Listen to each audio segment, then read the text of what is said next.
Okay, another problem from section 3.7. This is number 29. And what we want to do is take the second derivative of this function, and this is y squared. Function is y squared equals x squared plus 2x. Y squared equals x squared plus 2x. So I take the derivative implicitly, so the left is 2y dy dx, and that equals 2x dx dx plus 2. Remember, 2x dx dx, all right, which is just 1, so 2 times x times 1, plus 2 dx dx, which is 1, so just 2 times 1. All right? Okay, now then we divide both sides by 2y, so we can isolate the dy dx, so we have the first derivative. And then we notice that we have a 2, 2, and 2, so we could actually factor the 2 out of all these factors. We could factor 2 out of the top, and then 2 over 2 is 1, so these 2's, since I have 2's in all three terms, simplify to be this, x plus 1 over y. I'll take the derivative of that, and I'll be using the quotient rule, and I'll be doing that implicitly. So if I take the derivative of the left, the derivative of dy dx is d squared y dx squared. That's the second derivative. If I take the derivative of the right, I got low d high, and the derivative of x plus 1 is just x. The derivative of x is 1 dx dx plus 0. So just, and dx dx is 1, so just times 1. So low d high, that whole derivative is just 1 dx dx, which is just 1. Okay, less high, which is x plus 1 d low, and the derivative of y is 1 dy dx. Denominator squared below. So I hope that's clear. Okay, now I can I'm not going to do much with the dy dx in this form, so I just write it like this. In other words, dy dx is equal to x plus 1 over y. So instead of writing dy dx, I write x plus 1 over y. And then I notice that I have a complex fraction here.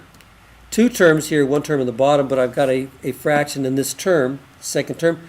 So in order to clear that, I multiply the top and the bottom by the LCD of all the denominators, which is just y. So I multiply the top and the bottom by y. Y times y is y squared minus, now this is a factor, so these are two different factors. I can just I don't have to multiply y times one of the factors. Don't try to distribute and multiply y times both of these. You just multiply y times one factor. All right? It's like 2 times 3 times 4. All right? I would only multiply the 4 times one of those if I want to get another form of the answer. Don't distribute. It's not distribution of multiplication over multiplication. That doesn't work. It's distribution. The rule we have is distribution of multiplication over addition. We don't have that. These are two factors, so I'm going to multiply this times that factor, so those will cancel. So once those cancel, I have x plus 1 times x plus 1. And on the bottom, I've got y times y squared is y to the third. Okay, so I hope you understand that. That's just one factor. Okay. All right. Then what I can do is I can multiply this out.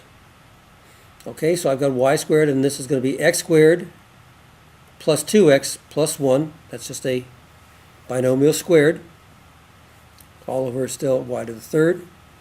And then notice, this kind of looks familiar. If I go back to the very top, and if I look up here, I see x squared plus 2x. And up here, if we look up here, what is y squared equal to? X squared plus 2x. Kind of why I underlined it. So instead of writing x squared plus 2x, I can just write y squared. So that's what I chose to do over here. Instead of writing x squared plus 2x here, I put a y squared there. Rather than having a minus sign, than having a factor out the minus sign. Again, I just kind of decided to do it here to be a little more efficient.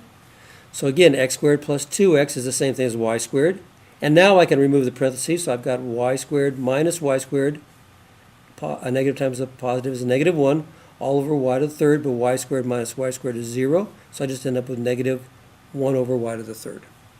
So that's your second derivative.